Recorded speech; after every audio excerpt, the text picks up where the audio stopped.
December 2024. The Russian surveillance team barely had time to register the movement. Just a ripple at first, a disturbance in the dark water below the oil rig. Then it appeared, a black shape, low and fast, slicing through the waves. The faint hum of its electric motor was lost to the wind. It wasn't a warship. It wasn't a submarine. It was something smaller, and it was coming straight for them.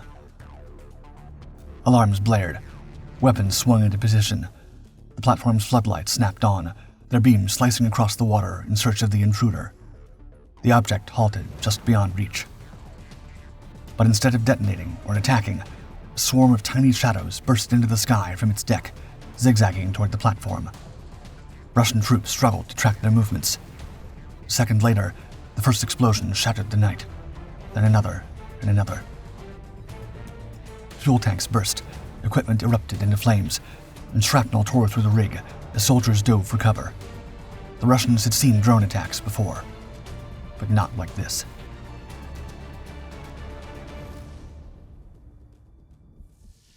In October 2022, before dawn, a fleet of small, uncrewed vessels sliced through the waves toward Sevastopol, home to Russia's most crucial naval base in the Black Sea.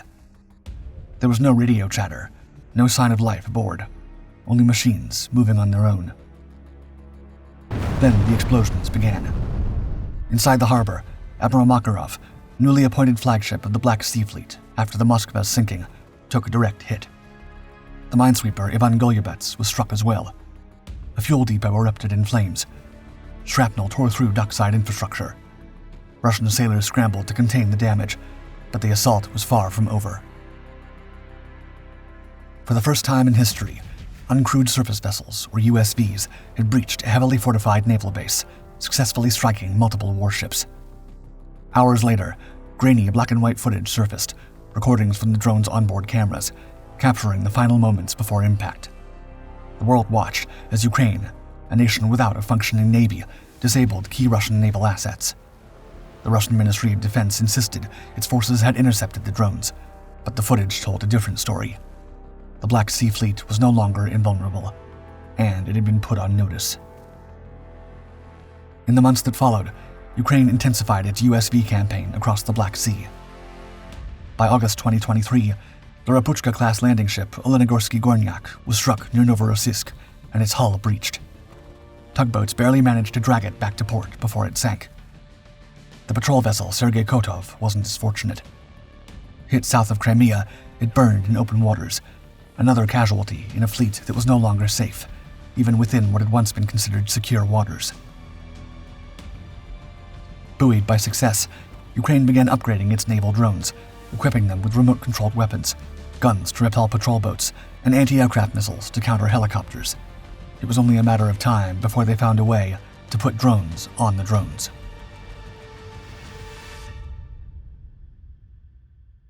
The December 2024 attack was the first instance of this concept in actual combat, and it proved one thing beyond doubt.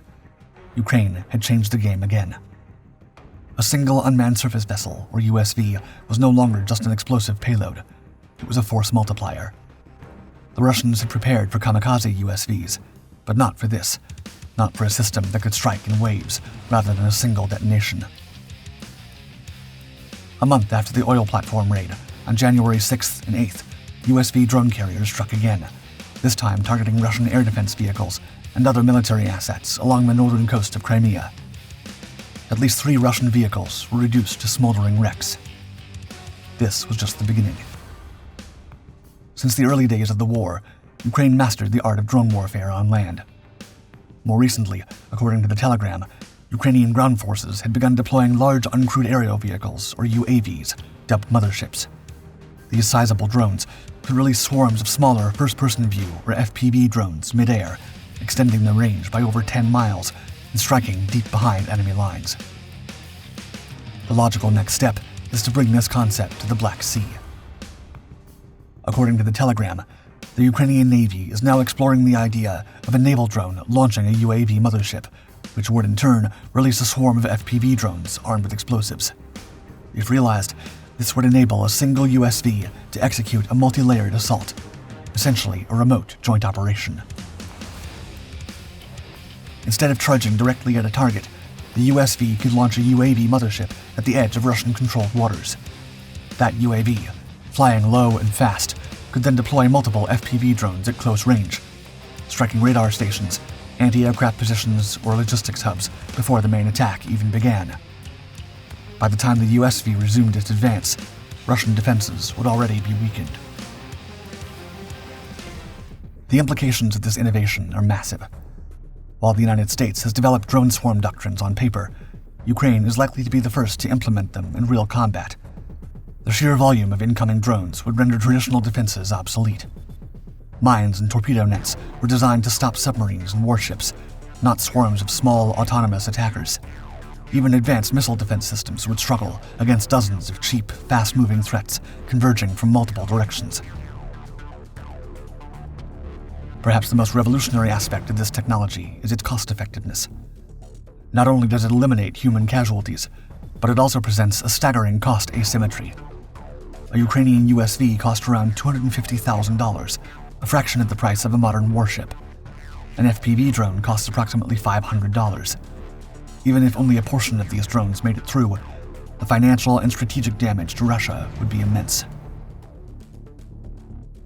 The cost-benefit ratio is so drastic that even a fully neutralized Ukrainian attack would force Russia to expend significant resources on defensive measures and ammunition, destroying low-cost, easily replaceable drones with expensive countermeasures. Ukraine's drone warfare revolution is not just changing the battlefield, it's redefining the economics of modern war. Thanks to autonomous guerrilla warfare and the rise of drone carriers, the Black Sea is no longer a safe zone for the Kremlin's forces. It's rapidly becoming the first battlefield where one side is almost entirely composed of machines. Other nations are watching. Taiwan is taking notes. Iran has already begun developing its own USV fleet, and a haunting question looms. The rise of drone warfare is unfolding alongside the AI revolution. What happens when these systems no longer require human operators? All signs point to the dawn of AI-driven robotic warfare. If that future arrives, regardless of the outcome of this war, Ukraine will forever be remembered as a pioneer in a new era of combat.